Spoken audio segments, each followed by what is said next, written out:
Welcome to Let Me Know How It Is, a podcast about all things geek. Tommy and I have picked our episodes of Justice League Action and DuckTales, we've watched them, gathered our thoughts, and now it's time to go over them and see whether or not we've brought the other one around. Thanks for listening.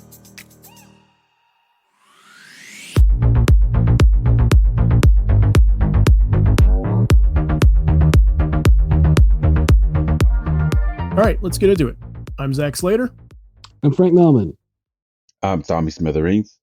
I'm Clifton. All right, so you've probably heard Tommy and I over the past few weeks talk about selecting episodes for us to watch. This is what's happening there. Tommy is a huge fan of Justice League Action. I'm a fan of the new DuckTales. We arranged a deal in an attempt to bring the other one around that I would select 5 DuckTales episodes and he would select 5 Justice League Action episodes and we would compare notes. Where do Frank and Clifton fit in for all this? They're already fans for both shows, so they can help build a case for both shows. We announced which episodes we were going to watch in a previous episode, but we'll announce those again right now. Tommy, do you want to tell the audience which episodes you selected? Yeah, sure. In order of how they were aired, or at least how they appeared on Hulu, I reviewed or looked at or chose episode 5, Timeshare, episode 6, Repulse, episode 14, Timeout, episode 19, The Brainbuster, and then episode 25, Captain Bamboozle. And Keeping Up with the Kryptonians, right? Yeah, and Keeping Up with the Kryptonians. That's the same episode. Because your show is shorter. We did 6 for you, actually, and then we did 5 for me. So for DuckTales, I did from season 1, I did episode 3, The Great Dime Chase, episode 6, The House of Lucky Gander, episode 20, Sky Pirates in the Sky, and then for season 2, I did episode 6, Last Christmas, and episode 9, The Outlaw Scrooge McDuck. So before we get into all the episodes, Tommy and I, we both kind of had we prepared statements and sort of like pleading our cases of why we were hesitant to give these shows a try initially. So do you want to go first, Tommy? Yeah, sure. Oh, the reason why I didn't watch DuckTales, because I felt it was like a grand Hollywood a Broadway production of an 80s cartoon. I didn't think it needed all the bells and whistles of guest or celebrity actors and actresses in order to make it better. Even with the intro, it's just what I felt was a Broadway production of the intro, what originally created. It could have been something different. It didn't have to be exactly the same or punched up to a higher level. So based upon what I saw earlier or how it was presented to me, I didn't care. I've seen all the original DuckTales episodes. I know what it produced. I'm good. I didn't need to have a reimagination of what was already shown to me. So I decided not to watch it based upon what I thought about it initially. Okay. And for me, so why I didn't go to Justice League Action. So first of all, I want to say I'm a huge DC fan, especially in animation. If you watched our previous March Madness cartoon tournament, you'll see how I voted on that. It was a lot in favor for DC. I was excited when Justice League Action was first announced. The idea of a sampler platter for the DC universe where we're going to show you a ton of different characters all in one space. What I was hesitant about was I didn't like the light tone necessarily. I like when a show has a flexible tone, but this seemed to be so skewing in the way of comedy. And that was a bit jarring for me, especially with a show with the title like Action. It's called Justice League Action. And for me, the least important aspect in everything I heard was the action itself. Right. And so for me, something like that, it should feel a little bit more bombastic, should be more kinetic energy, should be more something like Samurai Jack where the choreography is important, something like not tonally, but something like John Wick or Mad Max Fury Road where they really up the action scenarios. And so that was why I was hesitant to go along with Justice League Action. So, okay. So with that said, let's get into the first one. We're going to start with Justice League Action. So we're going to go with Timeshare. Well, I kind of figured that you liked Blue Beetle and you're a huge Batman fan. So I figured it was a buddy cop type of episode in which both of them had to set aside the differences. Oh, no, excuse me. It's more still, no. It's more like rookie cop, veteran cop, in which one of them was shown the way. I figured that you would like it because it was a strong Batman episode. Yeah, it felt that way to me a little bit. I'm like, okay, he's going right for the Batman stuff to start off. Yeah. Which it worked. This is a fun one. I was impressed with these are 11-minute shorts, and I was impressed sort of at the idea that you actually had a strong like A and B plot for this, and I was Mhm. impressed that they got that in 11 minutes. Yeah, I had not seen this one before. I'd watched some of the Justice League action shows, but I had not seen a whole lot of their episodes. They were kind of hard to find, I feel like, on Cartoon Network when they ran. I remember it being like early Saturday mornings sometimes. But yeah, so I just watched this one probably when you did to get ready for this show. And I did like a lot of the nods that they gave to like original Batman the animated series, like the bit where he's does his pose of the I am vengeance, I am the night in front of the red sky and all that. It was a lot of fun. Yeah, I like this one. I mostly like it because it gave us Kronos, and Kronos really is the villain that we get a lot of in the animated stuff. You may see him in the background or something, but he's really, pushed to the forefront in this, and I thought that was really good.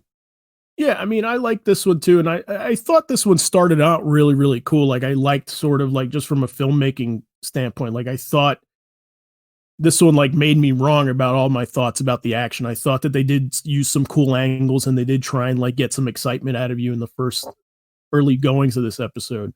And this has a lot of like callbacks to Batman the Animated Series, and I did get a little bit of a kick out of the pose thing, but I was also a little bit like, why is this here? Like, what's his motivation for doing that? Aside from it being a homage, an Easter egg there and everything. And then when you get to the end of the episode, like you understand it's set up for a punchline. But that was kind of the one criticism I had for that episode. Is I wish that they kind of gave him more of a reason to do that pose. It was a fun bit. It was a fun bit after he couldn't get the grappling hook up to the high enough. Yeah, I mean, and I really did like the freezing time bit that Kronos was doing, and how he can see kind of like a few seconds ahead, and he could nullify Batman that way. But I liked that Batman like nullified it with smoke pellets, so we couldn't actually see him physically. I thought that was a nice bit. I was impressed with this one. It started off pretty good, I thought. Tommy, any last thoughts? Oh no, I knew you were gonna love this. I kind of figured that you didn't see this one because you wouldn't have. Yeah, is this something that it hit all the marks as far as what it gave you? And I knew the whole you like those buddy cop movies too, so that played into it as well. And plus, I don't think you've ever bear witness to Kronos being a actual has he ever been animated? Frank, do you recall him ever being animated ever? I tried to think about it. I thought the only place I really saw him, like again, is like in the background of maybe Unlimited. Okay. That might be the only place. He's in the Batman Beyond, the once in future thing. The Batman, not the Batman, the Justice League Unlimited 2-parter. Yeah, right. Yeah, like he's the main villain of that one. Yeah. Okay. No, I forgot about that. Also, is he in Brave and the Bold? I think he's in teasers in Brave and the Bold. I think he may be in the first episode actually. To be honest, because to me, I got more of a Clock King feel from him in this as opposed to those other incarnations. Right. Yeah, that's why. I figure it was a derivative of Clock King because it reminded me of the animated series as opposed to the Brave and the Bold or Justice League. Gotcha. Okay. All right, let's move on. So our first DuckTales episode, we're going to do season 1, episode 3, The Great Dime Chase. So I picked this one because this is the first episode that I saw of DuckTales that really, really impressed me. So I won't say too much more. I want to hear what Tommy has to say about it. I did coming as the first episode off the intro. I thought it was just, I don't know. It just felt like it just tried to hit marks or make you remember this is DuckTales that you saw earlier.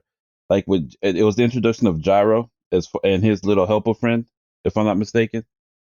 I don't know. It just felt like they're rehashing something that I've already seen just to make it more trendy, which I didn't care for. It kind of dropped me out of it a bit. I kind of knew where it was going, even though there was a little bit of twist or lead into other things as well, especially the introduction of the idea of Gyro always making killer robots, which is kind of funny because that's exactly what he did in the first series. But you never really thought about it because it was just episode of the week or villain of the evening or whatever you want to call it. but it was damn near spot on in its recollection of Gyro always creating a villainous robot that they'd eventually had to stop. I thought that was very clever, but I didn't think it hit too many high points when I watched it. Interesting. Okay, so like you are surprising me because you are completely talking about the angle about it that doesn't impress me the most about this episode. What impresses me the most is like this is a Louis episode. This is completely a Louis episode, and I really like the mythology that starts to be built around Scrooge's number one dime. Okay, but they didn't really get into it. I mean, they started, but to me, it's again, I've seen it already as far as what they introduced in the first series. I thought it was going to be something different and not something that they pulled from the old series. So as soon as they mentioned the number one dime, I get it. I know what it encompasses. I know why it's important. I'll give you that. Louis being the his personality, them introducing that they're all different and they all have their own special quirks as opposed to the original, that was different. But everything they introduced in the episode, I was like, yeah, okay, let's get it. To me, I felt like I just wanted them to get to it and move past it instead of remind me of what I saw 20, 30 years ago. Right. So this is the thing. I will say this. I did not watch a lot of original DuckTales at all, but I think that this is one of the things that the new one does really, really well. Is like you said, I think the nephews all have very distinct personalities, which you don't get to see all of them in this one, but you get to see Louis very, very much in this one. And you also get to see Dewey a little bit. This is one of the episodes where Huey's not in. But what I liked about this one is I liked sort of his way of teaching Louis hard work and how a dime means so much more to you when you've worked hard for it and earned it yourself. And that's really the big selling point of this episode for me. Okay. I could see that. You know? Yeah.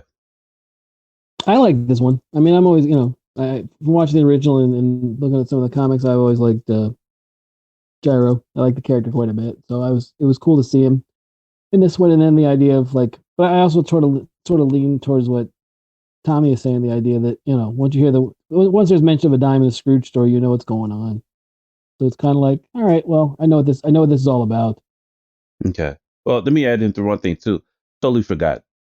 Gyro, his character, I prefer the old one. In this one, he's a bit of a jerk in which I'm wrong. It's Jim Rash, but instead of fun-loving Jim Rash, it's jerk. I know everything. Shut up and let me finish talking, Jim Rash. That's nothing that pulled me away Mike from Tyson Mysteries. Yes, like Mike. Isn't he Marcus? Yeah, Yes. the gentleman goes. Yeah, He's yeah. Marcus. Yes, Marcus. That's what he's more closest to. It reminded me of exactly. It reminded me of more of Marcus from Mike Tyson Mysteries. So yeah, I didn't like Gyro's new personality either. I like the crazy carefree inventor as opposed to I'm the smartest man in the room, so you better listen to me. Let me do what I do. Right. No, I don't mind this take. I think he's funny in this, and I don't mind this take on the character. The stuff I liked about this episode was actually the other stuff, which was the Dewey Webby stuff, because like where it did touch on a lot of the old stuff with the Lucky Dime and all that. There was the new plot about what happened to their mother that is new to the series, and this did advance that a little bit. So that's what stands out to me about this episode. What I remember from it was when it was just adding some more pieces to the new mystery. Yeah, that is altogether new. I don't think I've ever heard in any Disney cartoon, Donald ever mentioned what happened to their mother. I mean, ever. You just knew there was his nephews, but you never at any point you felt that she needed to be mentioned. So I guess that mystery by adding it in felt original in that vein.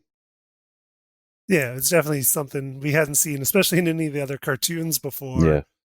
I'm slightly familiar with some of the old comics, but I don't know if it ever came up in the old like Carl Barks, then Don Rosa stuff.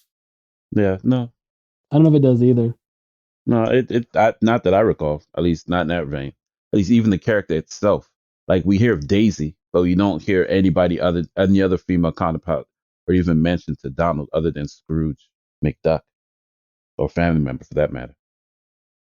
And I mean, but that's what I really liked about this show. I mean, this is only the third episode, and already you got like the laying the groundwork for the dime. You got the laying the groundwork for the mother. You get an idea of sort of the relationships that are building. Like I was really impressed with how much this episode does.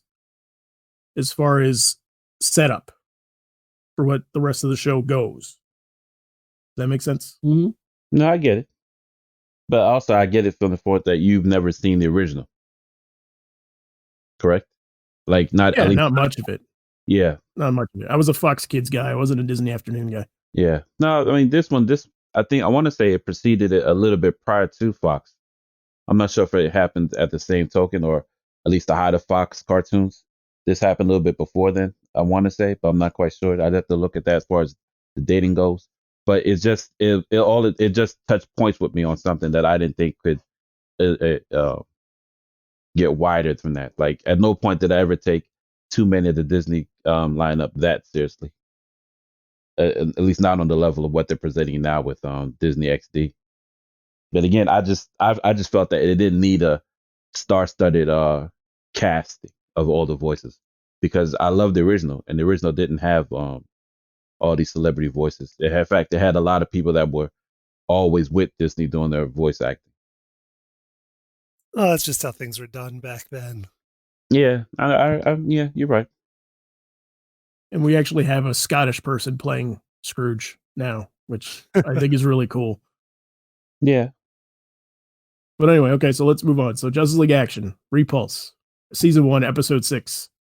Okay, Repulse. I chose this one because I always like a good Superman story. I always like to see how he interacts with Luthor, their take on Luthor. But me, I love this one because, well, I don't say I love it, but I really enjoyed this one. I thought you enjoyed it too, because it Justice League Action, for every Luthor episode we got, he was the smartest man in the room, unquestionably. And in this one, it shows something that it takes a unique aspect of his power. It flips on itself based upon Luthor's ingenuity. I thought you might like that. Yeah, so I have to confess that this was actually one of the ones that I had seen before. Also, I did watch a couple episodes of Justice League Action here and there. I did see this one before. First of all, I'll say from like a production standpoint, I really, really love the Wonder Woman design in the show. I really, really love it. I believe this was designed by Shane Glines. I think he was the main designer of the show, which he's awesome. You know, he's the lead, yeah, he's Batman the animated series alum and stuff like that. I have a love-hate relationship with the Superman design. I think that the parts of it are really cool, and it does remind me a little bit of kind of like how, what's his name, Balthazar, Art Balthazar draws him a little bit, which I like, but at the same time, like, I've never seen anybody make the New 52 costume like work worse than this design. like it looks terrible. I absolutely, I think the costume looks so awful here. But anyway, but on to the story. So yeah, I did enjoy this one a lot, actually. I thought the setup was interesting, and again, like, this was a cool one that like impressed me with how much they did in a short amount of time. Lex is a little funny to me in the sense that he's both the smartest man in the room and kind of bumbling at the same time. Or not bumbling, but like he's very jokey. Yeah, he doesn't take himself as. I mean, I can see that, but I think it comes back to what you said with the comedic tones of the show. It at the same time, he's, I guess, at a point of self-destructive towards himself, or at least a tongue-in-cheek type of. It's just a hair shy what being a mustache twirling villain, like Dick Dastardly, but just not as slick. Maybe in his voice, but not his actions. That's why I see it as. I like the comedic tones to it. The same thing that you don't enjoy about it, but I thought it was just a light tone to it that we've never seen. Actually, we have seen in the DC universe. That's what Brave and the Bold. I think it tried to repeat a lot of what they thought they were doing there. So right. I kind of felt that way with this show. Yeah, and I absolutely love Brave and the Bold because it's that. I just think there's something weird with the balance in this show. I think we're like, it tries to be dramatic and everything at times, and it tries to also like cram as many jokes as you can get in 11 minutes. And I just think the tone gets really strange in this show. And I think like Lex as a character is kind of a perfect embodiment of that. We're like, they want to play him like the megalomaniacal, like, you know, strategist, but at the same time, almost everything out of his mouth is a joke. And and I hate to say stuff like this, but you know what? Like James Woods, who I adored as Owlman in Crisis on Two Earths, I don't really like him as Lex in this. I really don't. Okay. You know? But this was a very tight story, and I really liked how like layered Lex's plan was. Like I said, in 11 minutes, it's impressive. I just thought it was a clever display of Lex. I don't think we've ever seen a Lex that scientific in a lot of what we've seen previously. Like he's always a schemer, don't get me wrong, but never on this level of science. I think it's the first time I've actually seen Lex as a super scientist as opposed to a top-notch villain or a leader villain. Like in previous incarnations, he's the leader of the pack in which he manipulates everyone in the room and tells them what they need to do to get the job done. And it's always one thing that he's thought about and that he pushes forward with it. But this is like, again, super science level type of villainy that I enjoy. Frank Clifton? I like this one. I agree with you, Zach, that I'm not real sure how I feel about him as Luthor. Sometimes I think it works, and sometimes I think it's kind of jarring when I hear his voice come out of Luthor. It's a little too much. I'm impressed with myself. I'm not saying that Lex wouldn't be that way, but sometimes I think the read's a little funny on it. I think James Woods certainly is that way. Right. No, of course. I would consider the source, but I just think it's one of those things where I'm like, I did like him as Owlman. I thought he was great as Owlman too, but as Lex, I'm really not sure. From a design standpoint, I really like the Wonder Woman design. I hate the Superman 52 onesie. I thought I never will come around on that. I think it looks silly not having something to break it up. They're perfectly okay in that show to have Supergirl have the red to break up the blue, but Superman can't have the trunks, which is kind of silly. Speaking of designs, I really don't like that Hawkman design at all. I really think it's kind of, I guess they're going for more of a militaristic Thanagar thing, but it doesn't work for me at all. The fact that Hawkman was in there, it was interesting to me because on one hand, it's cool seeing him. Like, I mean, that's the strength of the show too, is that like you can get the obscure, lesser known characters, but this is also one like I didn't think it needed him. Right. Well, also the other thing I don't like, that's the one with the that starts with a date, right? Right. Yeah, I don't like that. That's the other thing is that the New 52 influenced the idea that that's what I was going to bring up. That's what I was about to bring up. Yeah, I can just say I don't like it, and you can take it, Clifton. Go ahead. No, it's a good segue into my bit. But yeah, I was going to bring up that, like, again, that was where their New 52, like, you could tell when they were making this and what their influences were. And, like, I never liked the Wonder Woman Superman dating. It just always felt weird to me. Yep. But otherwise, like, I do like the episode. And like, I'll accept it for this in this one situation. But it was one of those things where I was watching it and was like, oh, like, this is what's happening. Yeah. But I did enjoy it. And yeah, this was one where I was like, yeah, this is a lot of stuff happening in 11 minutes. Like, this is a good, solid, full story. Yeah, I think it's one of those episodes on revisiting years from now. It's going to be, you're going to, like you said, it's going to be very rooted in a time at DC that I don't think is going to be, obviously, it's thing that lasts or lasted. So. Yeah, and I mean, I don't want to put forth the idea that I didn't like it. I do like this episode, and I'm with you guys too. I don't like Superman and Wonder Woman together either. But what cracked me up in the beginning is that the two of them are sitting there on a date with each other, and they're talking essentially about how undesirable they are to the people that normally date them. And I'm like, it's Superman and Wonder Woman, right? And I'm like, really? Like Steve Trevor like doesn't think you're hot and doesn't want to be with you. Well, I mean, he liked Wonder Woman. He just didn't like Diana Prince. That was the bit. And Lois liked Superman, but not Clark. Yeah, that's what made it fun. It's a solid bit. Yeah, I liked it for that too. It plays with it, but like what Frank was saying earlier, it's a snapshot of what they're doing in DC, which I kind of enjoyed. Not so much that I cared for their pairing, but I like the fact that they're actually going to the comics directly in order to pull the idea, as opposed to doing their own thing, which is what we normally see. That's why I liked it for. But there are better comics to pull from. I get that, but I think they're trying to mainstream certain ideas in order to bring people around to the comics in animated form. And not to say that I cared to see them together, but the fact that they're actually pulling from current ideas as opposed to just rehashing their ideas of what they think it should be is kind of the different part of it. Gotcha. All right, let's move on. House of Lucky Gander, episode 6 from season 1 of DuckTales. So, Tommy, I'll just let you go. Oh, on this one, Yeah. Gosh, where could I start with this one? I give it again. It's not Fence. I'm trying to think of the name of the duck. Gladstone Gander. Thank you, Gladstone Gander. His introduction, basically the luckiest duck in the world, in which he doesn't need to work hard at all. But what the weirder part of this is, I never thought Donald was the unluckiest duck in creation. This was weird to me. I mean, they just doubled down on the worst thing ever for Donald, which I kind of felt sorry for him up until the end, where they say family's what makes him great. But it's just I like the world hop.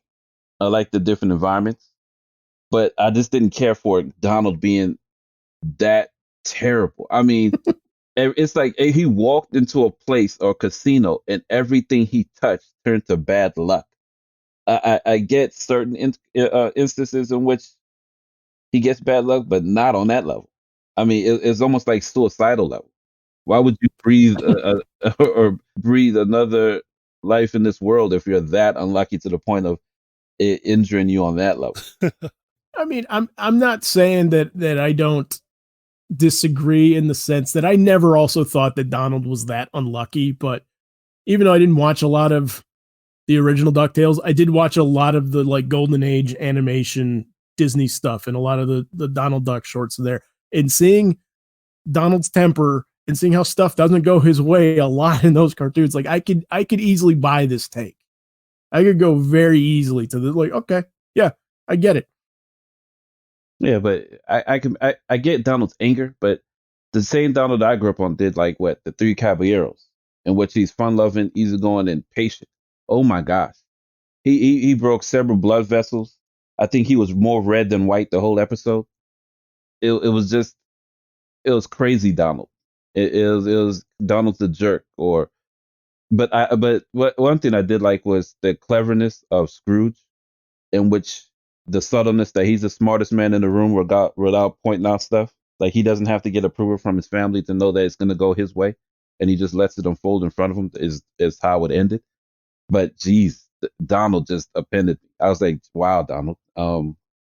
Gosh, you live a terrible life. You're lucky to have kids that are people that will trust you with kids at all. Because if he was that lucky, there's no way in anything I leave my nephews with him, because he'd probably have them killed just by being in proximity to him.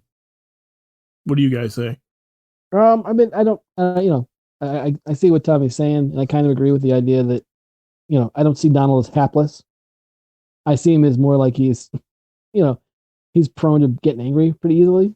That was always my take was, it doesn't take much, and then he makes it worse, but never a bad luck thing.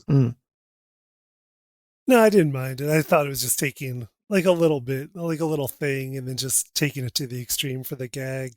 But I did love the setting, and I love the designs, and Paul F. Tompkins is great as Gladstone Gander. He is so good for that character, and I love him in everything. Yeah, it's hard not to. Yeah, I'm with Clifton. I like it's not too much of a stretch for me to go with what they wanted to do with Donald in this. I love the designs of this one. I love that they're in the like weird macaw they called it. Right. Setting. I like that it's super nighttime and with like bursts of light and stuff like that. And I love Gladstone's design. I love the feather taco meat that's sticking out of his shirt and stuff like that. Like I really, really love this episode. And the reveal at the end and everything. I just think like there's another one I thought was super, super tight. Yeah, this one didn't impress me too much. It was I kind of did. Donald was the reason why I didn't really care for this one. Yeah, again, it pulls back from the old DuckTales in which he's stupid lucky. And it was weird to see how his luck got him bad luck, if that made any sense.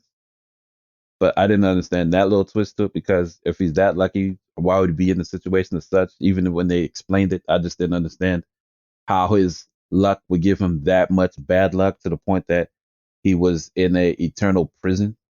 But it's not bad luck is the thing. Like he's living very comfortably. He's just stuck there. Yeah, but Like, that's not. you know I what I didn't. mean? Like, I didn't see it's lucky. It's like even if you're in a what you call it in Club Fed, which is what for white collar criminals. I don't find that lucky. You're still in prison. I don't disagree, but at the same time, I don't think that I don't think that the show's not playing fair with the information that it tells you either. Like, Yeah. you know, that's why he's there, because he's there with basically a guy that's with like a good luck vampire that's siphoning off of him, you know, No, I mean, endlessly. I get the premise. I get how they brought it into it. I just didn't like the Donald being the unluckiest person. I like him being the angriest person in the world. I get that 100%. But I just don't get him being as the most unlucky. That's what didn't play up to me. I just didn't like that angle that they played for Donald as well. Oh, you're killing me, Tommy. All right, Okay. let's move on. So, Timeout from season 1, episode 14. Yes, time out. I like this episode because it deals with Booster. I think Booster is best used comedically. At least every time I see him, whether it's in comic books or cartoons. And in this one, I like it because it shows Batman's wrong, despite what he's seeing and what he's going through. I thought you'd get a kick out of it because again, it's the buddy cop all over again, but Batman's not the star of this one. It's Booster.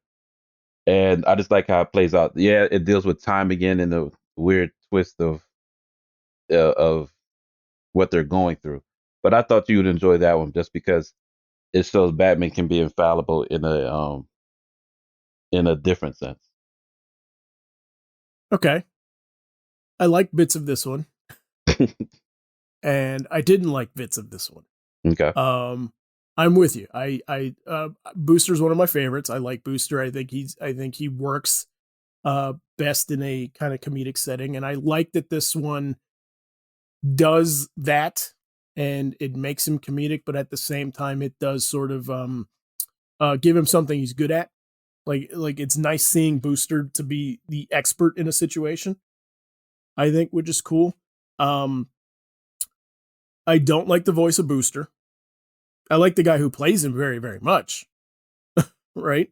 Okay. It's Dietrich Bader, if I'm not mistaken. Yeah, it's Dietrich Bader. I like him very, very much. I would have really liked them to go with somebody younger for this. I think some of the slang that comes out of his voice and stuff like that, like I think it would have just sounded better with somebody younger than somebody that's not playing young. You know? I thought the opening with the hive, I think, is solved way too quickly and way too easily, and I would have liked to see a little bit more cooperation there. I understand that it's Like 10 minutes. it's not the meat of the story. It's not but it just like it's solved with a battering. He just throws a battering at it. That's it. To stop it? Like that was easy.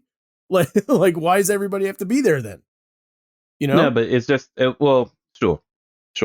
I think that there is a little bit of sloppiness to the staging here, where they have to be sort of like 6 feet apart. I think that 10 feet. 10 feet apart or whatever. I think that there's a couple of moments like where like Booster's flying, where like I feel like they break that rule. Well, they didn't. Then they said that you can be out of that for 10 seconds before it catches up with you. Okay. So you can be more than 10 feet away for 10 seconds.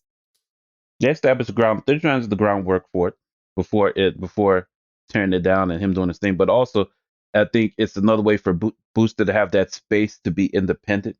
That's what it was. I mean, to me, it was more of a Booster episode with Batman guest starring. Yeah, for sure. Yeah. So to me, it's sort of like damn near literally physically separates the two in such a way that it doesn't show that it's Booster who needs Batman, but Batman who needs Booster. Yeah. I like the sacrifice that he makes in this. I like the heartbreaking ending to this a lot.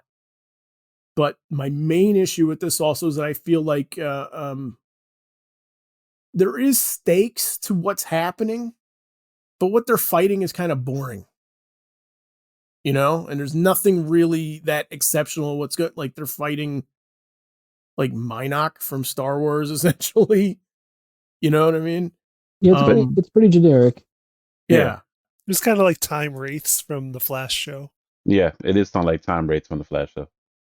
To me, I just see it as something that Booster could take care of. That he doesn't need an army to take care of it. It's almost like, yeah, I've done this. Oh, it's a little bit worse than what it is, but I'll figure it out. It made Booster the expert in the room without question. That's what I liked about it. It's just something that he can deal with regardless of how the presentation was or how he got across doing it. To me it just made him seem like he knows what he's doing despite his immaturity or his childlike mannerism. He's an expert. Right. I like that too. I think it's one of those things where in that episode especially it's a nice bit inside of what his actual thought processes are. And that, like you said, I like the bit about, I'm the nobody sets out to be the rat catcher. I'm the guy that's the Times rat catcher. Yes. Which I thought is a really clever way of putting it in that episode. I think it's really, it's one of those things where a lot of times it's easy to dismiss him as a character because I think a lot of people do. While, like Tommy was saying, usually he's played as a comic foil or he's teamed up with Ted Core Blue Beetle, which is great stuff. But, people who have never read the Dan Jurgens series they starred in, he was a straight up superhero. There was not a lot of comedy in that book. So it's easy for people just to put him in that box of, oh, he's from that funny Justice League. Yeah. But I think this episode does a really good, gives a really good chance to look at him in the way that he was originally conceived. Yeah. And I like what Clifton mentioned, as far as they look like Minot. Well, if Minot were pests, and if he's the rat catcher, he's getting the pest. Right. Yeah, just cleaning up the garbage. There's that. Meh. Okay. No, that's fine. That's fine. I went with the Batman episode, and I figured that you didn't see it, so Right. I played that No, up. I didn't That's see all. this one. No, Yeah. you're right though. This is not one I had seen before. But if you're a Booster fan, it's a nice little nod to Booster. Yeah, and there is a really cool shot in there where like Booster like ages and comes back like within a couple of seconds, and I was like impressed with the way that looked. I thought that was a cool angle and well done animation wise. I thought, Mm-hmm. but I also think it's interesting in that episode the fact that, like you said, Tommy, the idea that Batman, he's a jerk at the beginning of it, and then he realizes and makes that turn of like he actually says in the episode, "Well, I'm out of my depth," which is not something that character says often, right? So when he realizes he's wrong, that's something that a lot of times I think when you have that situation of the Uber Bat in comics or other things, you don't really have that moment of him saying, okay, I can be wrong. I was wrong in the situation. And in the moment, I'm going to turn the corner and be like, all right, you're the expert here. You take care of the situation. Yeah, and he totally yields to Booster and his expertise. Totally. Absolutely. Yep. Yeah, this is just I mean, for me, like you know how like you have like the pill wrapped in the candy shell. You know what I mean? Like you have your taste, and then you have your substance also. For me, this is kind of like reverse. Where like I really like the substance, I just hated the taste of this. Like I hated the setup and the fighting, and I just thought like none of the action really had enough stake for it for me. But anyway, though, I thought it had a lot of heart, and so I could accept everything else that presented that heart was enough for me. And I just thought just the whole idea of Booster being so unappreciated and then being appreciated as it goes on, and to the point where at the end again, Batman's not going to appreciate him, and Booster's like, oh, like, it's fine. This is what I do. Like, that's enough. Yeah. right. And that he didn't need the accolades. At the end, he had the momentum from it, and that was enough. So in a way, it showed how mature he is, far beyond what they all think of him as. Okay, so let's move on. DuckTales. Sky Pirates. ... In the sky. Tommy, go. I hated Don Knotts' voice. Really? Absolutely hated. Yes. I love the crazy accent he had in Tailspin. I get them enlarging this world, making it so that all these Disney cartoons are pushed into DuckTales, which is great. I give it credit on that. I give it that for the imagination. But Don Knotts annoyed the hell out of me. I love the bit where they're singing, whether they're Broadway pirates or whatever you want to call them. But geez, I hated his voice. Every time he spoke, it just made me wish for the original voice of that particular character. Like just like you didn't like Diedrich Bader or as Booster, I could not stand the actor who played Don Carnage. I love the fake accent or whatever the hell accent he had before. This just annoyed me. It felt like a cheap rendition of it. Interesting. The voice strikes again.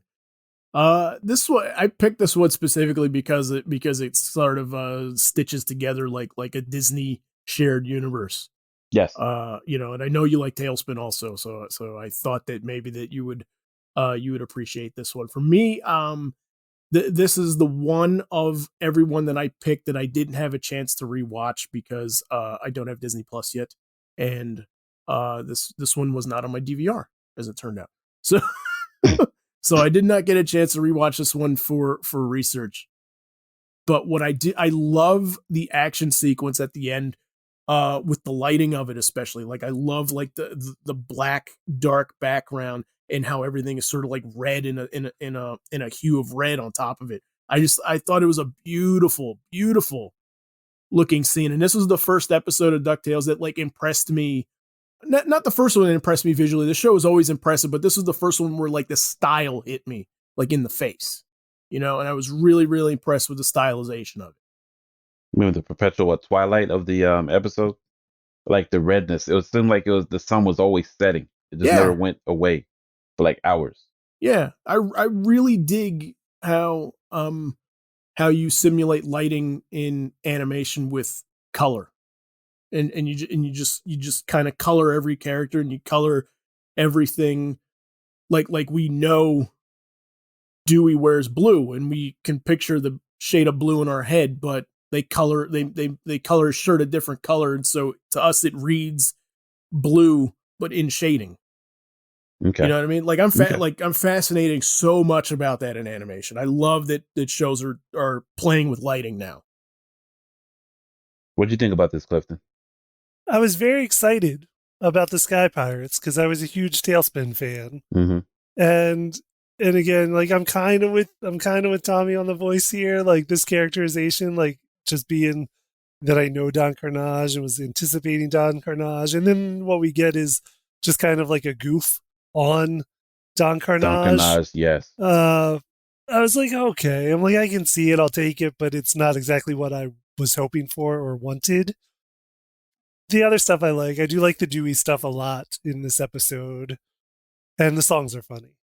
But I was just, kind of hoping for something else. But I still take what we got. Okay. All right.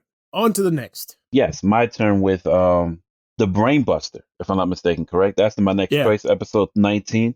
Mm-hmm. I enjoyed that a lot. I thought I like that characterization of Michael Holtz. Yes, Mr. Terrific. I don't get enough of him. I could eat him all day. As far as I like the characterization, I love how it's presented. It was funny that I gripe about celebrity actors in DuckTales, but yet I present you with a celebrity voice for Justice League action, in which it was the comedian. I'm trying to think of his name. Hannibal Buress. Thank you, Hannibal Buress. He's the voice of Mr. Terrific. But I just like how it's played up, in which we get the smartest people in the DC universe, and the little twist as to who the villain is, because we don't get him ever, if I can think about that much. But yeah, I definitely love that that one. I thought you'd find a kick out of it from the different people of the DC universe. Okay. Ready? Yeah, ready. Go ahead. I love this one. I absolutely love this one. I thought this one was awesome. Okay. I was really impressed with. I love the prison break bit at the beginning. Mm-hmm. Again, like Lex is as the always moves ahead, exemplified by the fact that he's playing multiple games of chess and everything. Similar to like in Red Sun, but I think Red Sun, the comic book, I should say, but it's a little bit more believable the way it's done in this. They do love to go to that one. They do. They absolutely. He still is a little goofy in this, but it's fine. Mr. Terrific, I agree with you. Like, it's a character not utilized anywhere near enough as he should be. Mm-hmm. I think that there's some real juice to that character. There's a lot of potential there. I just love the setup for all of this stuff. It had me guessing. I'm like, who's this mystery villain? Like is it Brainiac? It's Brainiac, right? It's got to be Brainiac. Like, it's all the smart guys who would want to be smarter. You know what I mean? Mm-hmm. The music to this was kind of like Tron-y to it, which I thought was really cool. I liked Mr. Terrific's flips. And it made him very acrobatic, extremely acrobatic. Like his flips when he's jumping from platform to platform and everything. I thought the reveal was awesome. I thought this one came off as like such a great Silver Age plot, and it was, I was really impressed with this one. Really, really impressed with this one. So much so that I freeze framed the credits because I wanted to see who wrote it. Oh wow. Yeah.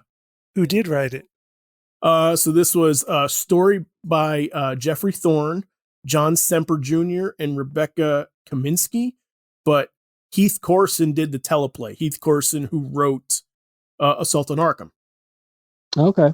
Yeah. Okay. And I think John Semper Jr. is from Spider-Man, the animated series in the 90s, if I'm not mistaken. Clifton Frank, anyone chime in on his exuberant love of this episode?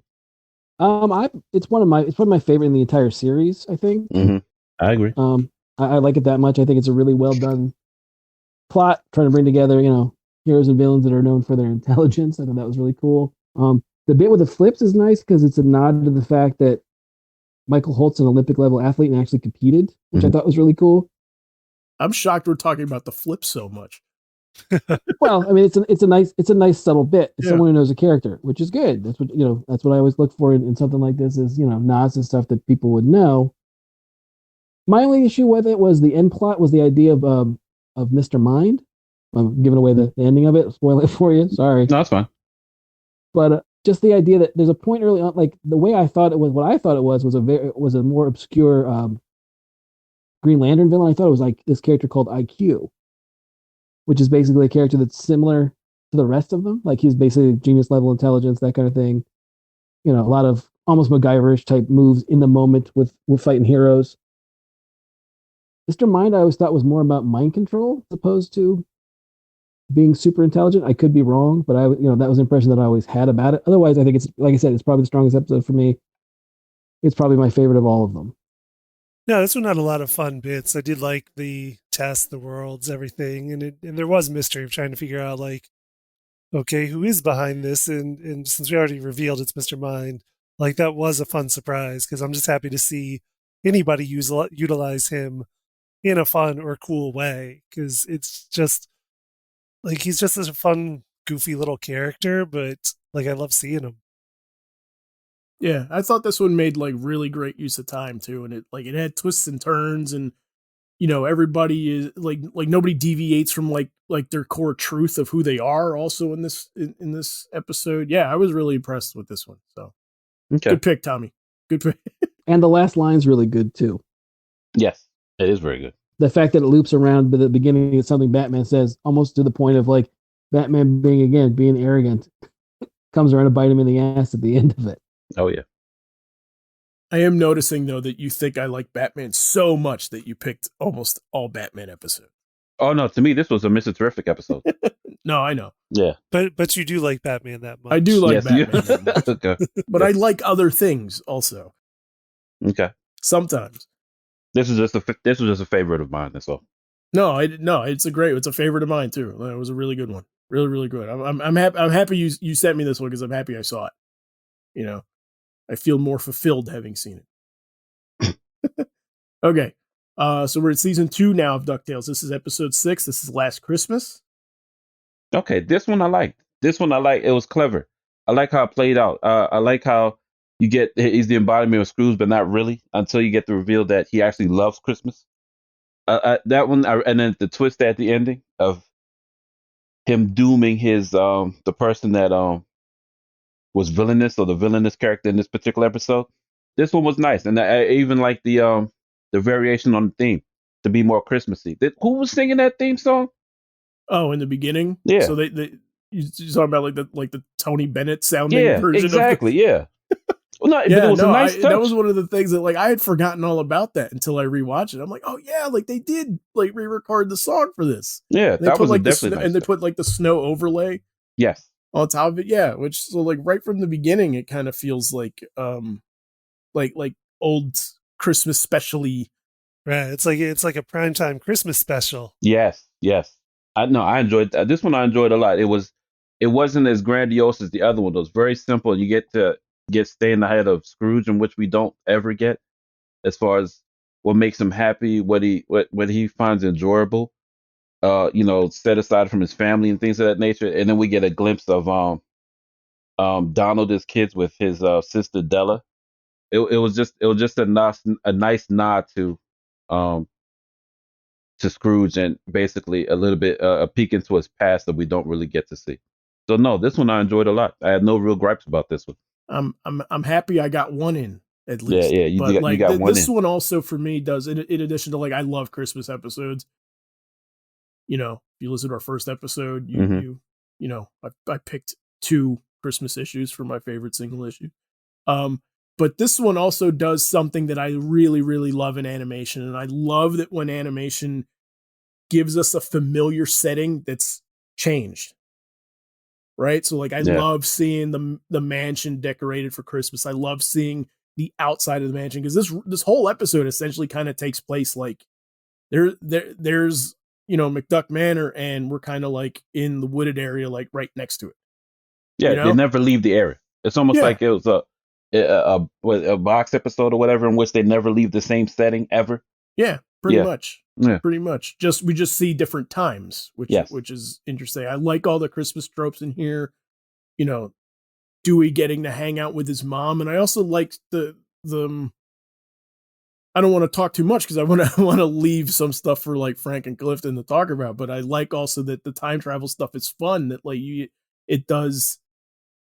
You do get to see Donald at the end, and and like he remembers this. yes, I also like seeing Donald, like grunge Donald with a Nirvana shirt, which cracked me up. Also, yeah, what did you guys think? For me, I like the idea of the fact that when you think about Mickey's Christmas Carol and the fact that obviously Scrooge McDuck is Scrooge in it, and the idea that this sort of gives you the bit of not really flipping on its head so much as the fact that it's just cool to see him in the role but not in the role. I guess. Right. Does that make sense? Right. Like you have the expectation that he's going to be the Scrooge that Right. from that. Right. Exactly. And then he's not. And then he's not. Right. Exactly. That's what you're supposed to think from. I thought from Mickey's Christmas Carol, and then no, he's Right. not. Yeah. So I thought that was nice. You have the expectation that they circumvent that. Yeah. No, and I like sort of like the callback to things that you saw earlier in the episode too, like the scarf and the sweater that Donald is wearing, and and I like also the way that the Ghost of Christmas Past and Present are sort of like that they are completely in their viewpoints embodying what they mean. We're like the Ghost of Christmas Present at one point says like I live in the present. You know what I mean? Right. When he's hitting on that woman. I really like that stuff, and the stinger on this too. I really really loved with his mom on the moon. Right. yeah. No, thank you for that one. I definitely enjoyed that episode. Okay. No, we got one. Yeah, yeah. Finally, You have one. we got I one. concede. I did like the end credits to this too. Like Frank, like you were saying, Mickey's Christmas Carol. And I like that the end credits, like they made it look like Mickey's Christmas Carol, which is also no. I think this is my favorite one of the series. Going back and watching it. Okay. Good. Shockingly, that it's not a Louis episode because I also found out when I was watching it wasn't intentional, but I'm like, man, I really like Louis. Turns out, as I was watching these. Wow, the swindler. You like him the most. Apparently, I didn't realize that. Wow. But yeah. Okay. All right. Captain Bamboozle, season 1, episode 25. So 25A, I will say. Okay, there's a bit miscommunication on my behalf on what I wanted you to watch the episode in which it wasn't Captain Bamboozle, but I'm glad you did. Did you see the second half was supposed to be Keeping Up with the Kardashians? Yeah. Okay, that was what I should have put down, but I'm glad you watched both. Did you want to talk about Bamboozle or the Kardashians? Because I prefer to talk about the Kardashians. Kryptonians. Okay, I mean, No, Kryptonians. yeah, I mean, I'm we sorry. can. I mean, do you just want to skip this one, or do you want to do this one quick? We can. I like excuse me, Captain Marvel episode. So it was good that it paired with that one. But I really wanted you to see the Keeping Up with the Kryptonians episode, just because of the time that we made this agreement. Red Sun came out, Right. and it was a little bit of a way to push that particular DC story into it without blowing it up or going into great detail using Mixel Spitlick as Yeah. a villain. That's why I wanted you to watch this one. So really quick about this one, I like that it's a Shazam centric episode. You mean with Captain Bamboozle? Yeah. Okay. I'm gonna say something I think you guys will never thought you would ever hear me say, but I'm watching this. I'm like, does Batman and Wonder Woman need to be in every single one? Do they need to Yes. be used so much? Yes, Oh, yeah. apparently. Yes. And this is the one episode that made me realize something about the show and everything. And again, I get why you would do it because it's great, but do we need so many callbacks to other things in DC animated history? Like Gilbert Gottfried as Mixie, he's fantastic. I'm not saying anything negative about his performance, but he played him in Superman. Right. Right? You Yes. know what I mean? And we have Kevin Conroy back as Batman. We have Sean Astin as Shazam, and he's played him in I think Justice League War, I believe. And there's so many almost like casting shorthands. I think, you know what I mean? And again, the Tim stuff is great. And a lot of the stuff in the DC animated movies are great. Sean Astin is awesome. It's just funny to me that I'm like, it so calls back so much, I think. I don't think you want to alienate anyone, who may want to get into this, who watch the other shows. And it's kind of knowing, oh, well, I know these voices or I know these characters and I know the people that are doing them. So, it might just be easy enough to have that be the reason why so many times they want to call stuff back. Or it might just be they like working with the actors. But, I mean, I see what you're saying. It doesn't bother me as much as it bothers you. I just thought it was a pull since the episodes are so short. Didn't have to do really a casting call. They just picked who they knew could do the voice and had the experience, call them in for a short set, and then they roll out. That's I mean, but that's the thing to me, and and I don't want to demean anybody's work on anything like that, but it makes the show feel so rushed to me for that reason. It's like Kevin Conroy's Batman, of course. Why would we get anybody else? You know what I mean? And I think that the judging from the design, which is a big thing for me, is does the voice look like it's coming out of that design? This Batman design is one where you could have gone with somebody else, I think. And I don't think people would have been upset. Yeah. Or maybe they would have. I just felt that this was a one-off. I didn't expect this to have like a 5-season run or anything to that nature. I just thought it was a window into the eye of the DC universe in which they try to use the appearance of Batman versus what was it, Justice League movie? Because this is sort of paired up with it. Every time we get to see a movie, we have to see a cartoon that resembles what's out on the big screen. I just saw it as them assembling people in a short amount of time for a very short cartoon and then be done with it. Yeah. Yeah. That's how I say it. I didn't put much credence into the voice actors or who they chose because each one, you're right, each one was a callback to except in some cases of a person who already voiced or did something for DC earlier. Whether it was Gilbert Godfrey or James Woods, regardless of the time frame, if they're available, they did it and they used the character, and it was done.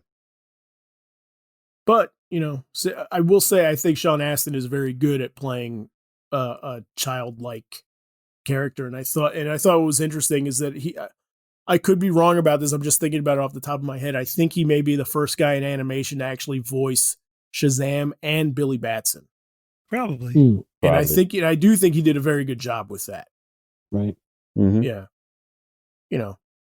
And it was cool seeing a Shazam focused thing that had so much of his lore in history built in it because he's a character I think is also, despite the fact that he had a major motion picture, I still think he's underutilized. I really do.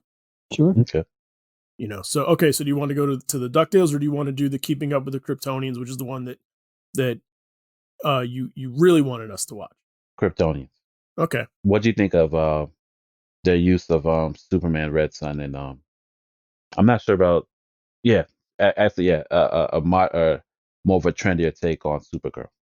Yeah, this one messed with my head a little bit, because the first time you see Supergirl in this episode, it's like the redesigned Supergirl for the alternate take on her.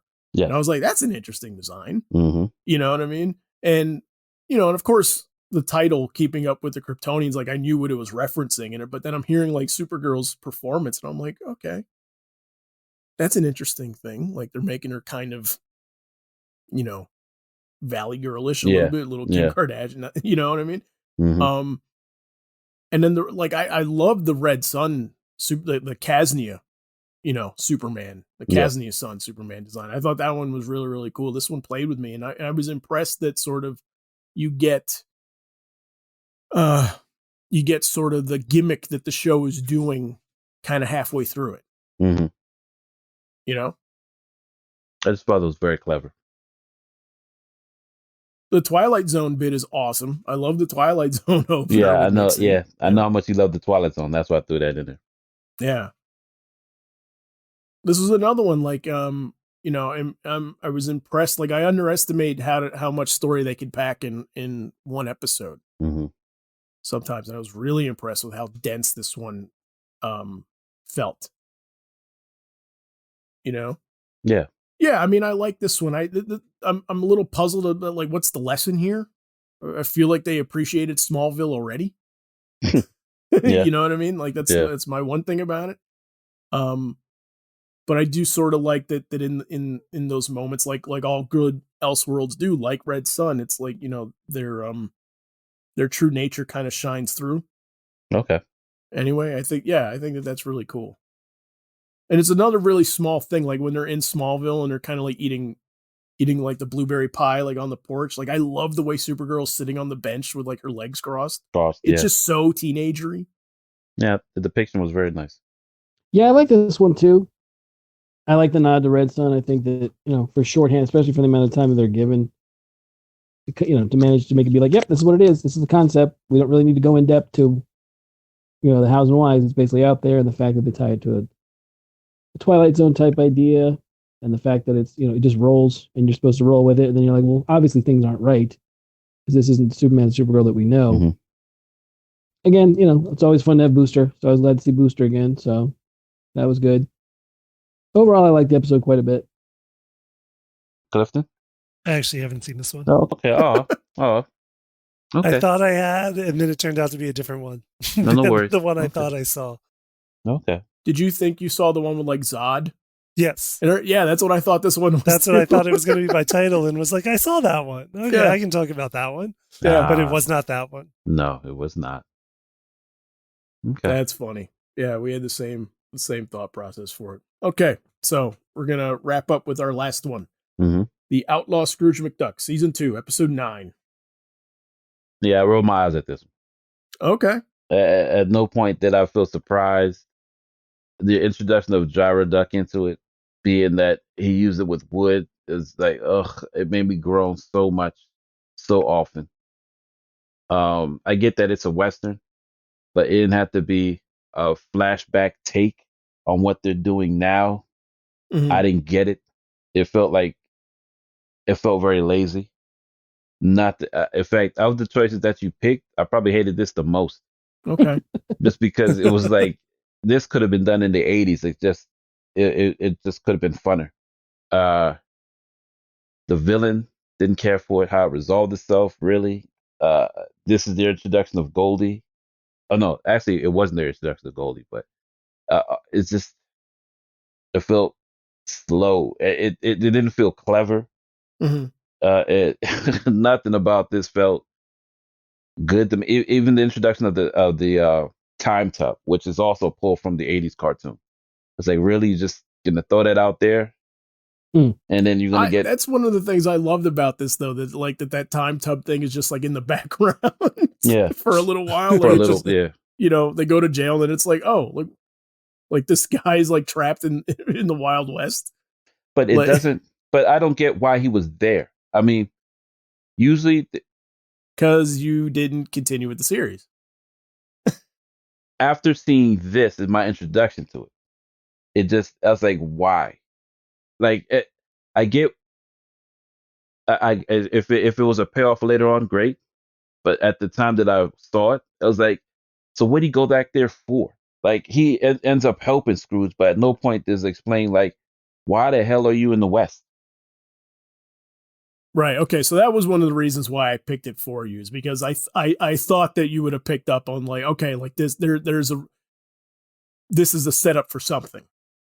Oh no, I just felt I mean? Yeah. I thought I didn't think that it would have felt out of place for you. So I misjudged that one. Okay. It is jarring though, and it's meant to be jarring. I'll say that. No, it is because you haven't continued with it. Like it is even having watched every episode, when you get to that moment, you're like, huh? What's going on? Yeah. Yeah. So yeah, no, I didn't like this one at all. Okay. This one is just like, I don't know why. I can't explain it. This one just is so much fun for me. It's a weird combination of things that like are strange references to make in the time period that they're working with, and yet for some reason I think it works. Like the fact that Jeeves is like an Odd Job and Jaws amalgam. Yes. I'm like, why are they referencing Bond for a Western? But I'm like, all right, it's cool. I like it. And then his turn, just at that moment, where it makes him feel like, yeah, you should be helping us, and he just does it. I was like, but I like that part though. Odd Job would never do that. Odd Job would choke him out. But he's not Odd Job. Yeah, I get it, and it's not 007. I get it, but it's just like, yeah, sure, because they have to win, and this is how they're gonna win. That's what I like about that scene, is that when Scrooge turns Jeeves, it's like in that moment Scrooge is displaying he's one step ahead. He's observant. He's a quick study of other people, and in that moment, he's displaying some compassion also. So I think it's a quick moment, but it's a very dense display of his characterization in that moment. No, I get that. I just meh. I was like, sure, whatever. It just didn't feel. I just didn't like it. Okay. It's not like with Last Christmas, which I feel that better. I felt that was better portrayed then, when he deals with the villain in that episode. Right. This is like, to me, it felt like he's begging. Oh man, come on, man. He sucks. Just help us. That's what it felt like to me. Okay. I like the characterization of Goldie in this. Also, I like the ending, and what's weird about this one is that this is a moment where like Louis perpetually is like learning his lesson and then not at the same time.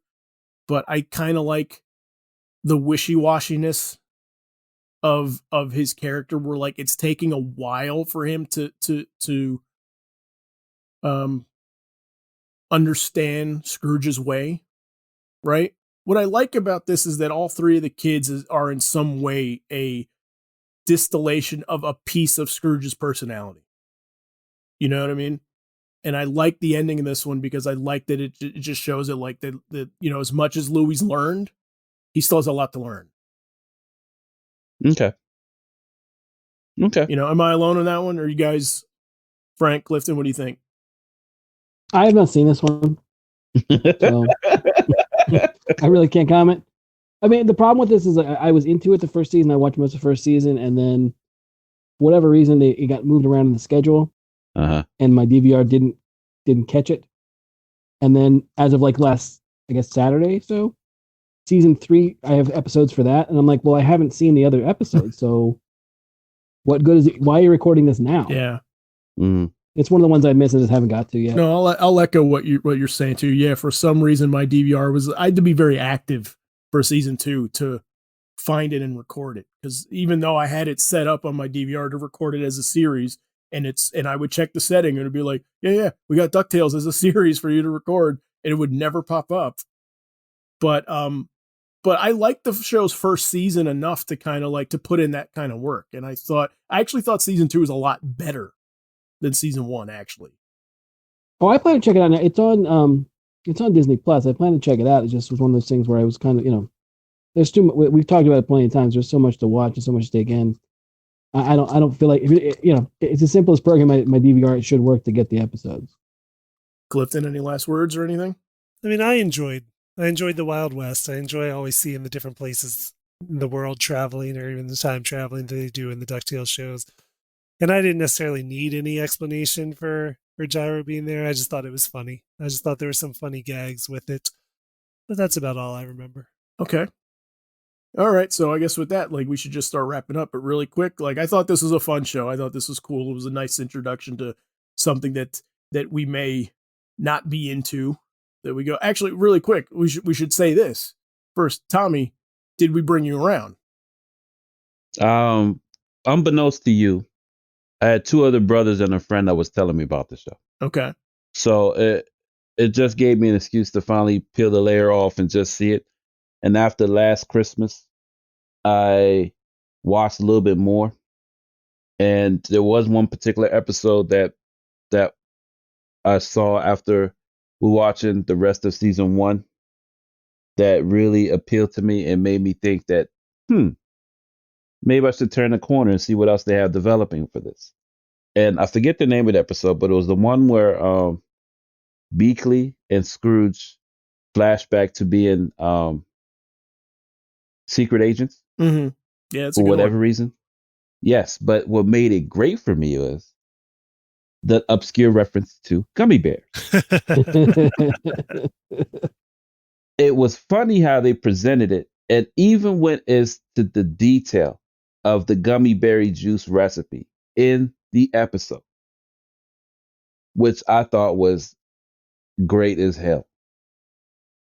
Okay. That turned the corner and made me continue watching the series as a whole to the point that I'm current. Really?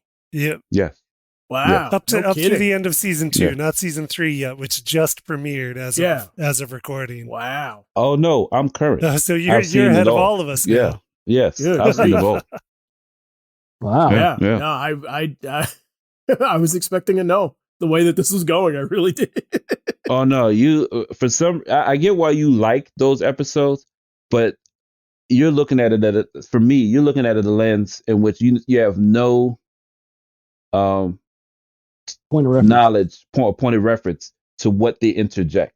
Like, for example, Doofus, his portrayal in this is different from the original incarnation. Mm-hmm. There's so many gems or Easter eggs from the original series in which they turn it just a bit in order for you to appreciate it on another level. Like with Magic of the Spell. If you're going to have the dime, you're going to have Magic of the Spell. Glomgold, they made him maniacal. I have a love-hate relationship with the character Glomgold. I like that he's there, but this craziness is so absurd that it's almost it's definitely enjoyable. And there's one episode that spotlights him that I found really funny. I guess they played it to the voice actor and allowed him to be who he was. Mm-hmm. And then they changed the origins to Glomgold. They gave a little bit more fleshed out versions, or not fleshed out, excuse me, that more dimension to the characters that we never got in the first go round. Right. Yeah, so I they're deep dive for certain things. We even get Bubba Duck and the genie at one point. Mm-hmm. Yeah. And oh my gosh. And then there's this the I want to say the season finale for DuckTales, where you have Don Cheadle as the voice of Donald Duck. Yeah. It's just the season 1 finale. Yeah. Yeah, it's just so absurd and funny. Yeah. But it works for what they needed to accomplish there. And the way they infuse new characters works with the personalities of the characters we already get. But as much as you love Louis, I hate Louis. Right. Louis is the worst. Louis is damn near 6 degrees of a villain himself. Sure. And I like to see that turn.